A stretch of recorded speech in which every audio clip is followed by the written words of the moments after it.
अब देखो concept of cash balance approach, heading डालिए concept of cash balance approach.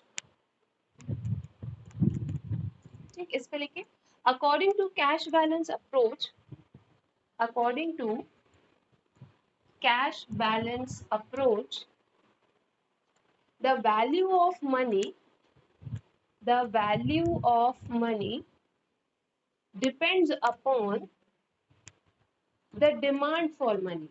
The value of money depends upon the demand for money. ये line तो बहुत easily समझ में आएगी कि वैल्यू ऑफ मनी किस चीज पे डिपेंड करेगी, उसके डिमांड पे। ये सिर्फ मनी के साथ ही नहीं है, कोई भी गुड हो, कोई भी सर्विस हो, किसी भी गुड और सर्विस की वैल्यू किस चीज पे डिटरमाइन होगी, उसकी कितनी डिमांड है मार्केट में, है ना। सिमिलरली वैल्यू मनी के साथ भी वही केस है। Value of money depends upon the demand for money, but the demand for money but the demand for money arises not on account of transactions, but the demand for money arises not on account of transactions, not on account of transactions, but on account of, but on account of its store of value, but on account of its store of value, store of value को underline कर लें, its store of value। यही main point है आपकी cash balance approach का, यही है जो डिस्टिंग्विश करता है नॉर्मल क्यूटीएम को या क्लासिकल क्यूटीएम को कैश बैलेंस अप्रोच से। कि कैश बैलेंस अप्रोच में जो डिमांड है मनी की, वो ट्रांजैक्शन की वजह से नहीं आती है। ट्रांजैक्शन मतलब गुड्स एंड सर्विसेज हम खरीद रहे हैं और उसके बदले पैसा दे रहे हैं, इससे मनी की डिमांड नहीं जनरेट हो रही। किस चीज से जनरेट हो रही है? जो लोग पैसा पाइल अप करके रख रहे हैं, कैश बैलेंसेस बना के रख रहे हैं, चाहे वो अकाउंट में रख रहे हो चाहे कहीं और, उनके बेसिस पे डिमांड ऑफ मनी इंक्रीज हो रही। सर्कुलेशन पे डिमांड नहीं बढ़ता या घटता है। ठीक, full stop. Money has two, paragraph change करके money has two characteristics, money has two characteristics, flatness and roundness, flatness, FLATNESS, flatness and roundness।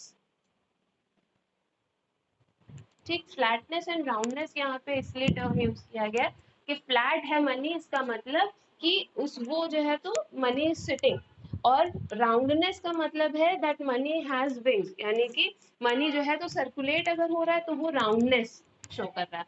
अगर मनी को कहीं पाइल अप करके रखा गया यानी कि मनी इज सिटिंग, तो वो क्या है, फ्लैट मनी बोला जाता है। तो यहाँ पे इस तरीके से उसको एक्सप्लेन किया गया है। ठीक है, पैरेबल के बेसिस पे। Money has two characteristics, flatness and roundness, colon लगा के लिखिए, money sitting and money on wings, money sitting and money on wings. Money sitting मतलब जब मनी को हमने फाइल करके रखा, और मनी ऑन विंग्स मतलब when we are using it for exchange with the goods and services.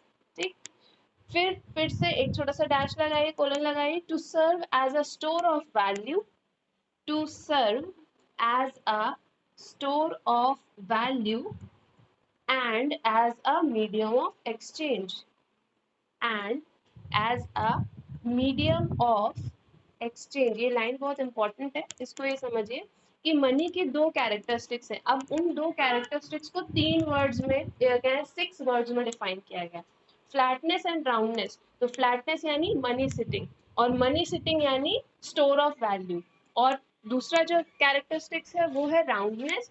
तो roundness में क्या हो जाएगा कि मनी ऑन विंग्स, और जिसको हम दूसरा वर्ड से बोलते हैं मीडियम ऑफ एक्सचेंज। तो वो तीन पार्ट्स में डिवाइड करके और नाम अलग अलग बदल के दो फीचर्स को एक्सप्लेन किया गया है मनी के। ठीक है, so to serve as a store of value and as a medium of exchange, full stop.